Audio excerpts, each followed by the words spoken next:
Stir-fry natin. Stir-fry natin hanggang maging ulit pa. Ulit pa. Ayan. Pwede na tayo maglagay ng ating mixer. Prepare ako dito guys.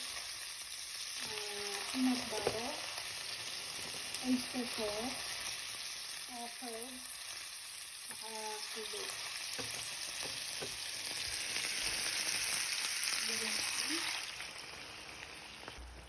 Mix natin. Nalagyan ako ng cube. Nalagyan ako konting asin. Lagyan ako ng seasoning powder. Dried parsley. Mix natin. Lalagay ako ng isang tasa ng tubig. Takpan natin at pag-abutin natin ang karne. Check natin. Lambot na ba natin karne? Lambot na natin karne. Lagyan natin ang ating mga gulay.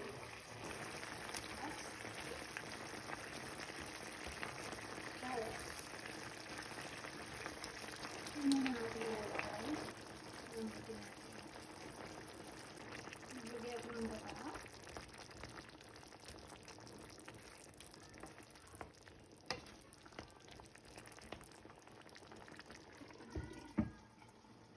Check natin.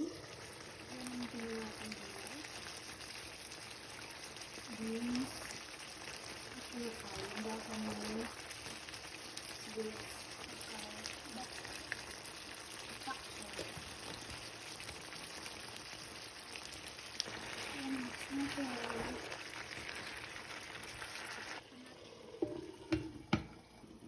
Check natin. Ready na guys. Ready na ang ating curry curry. Ayan. My own version ng curry curry. Thank you for watching guys. God bless. Follow for more. See you to my next video.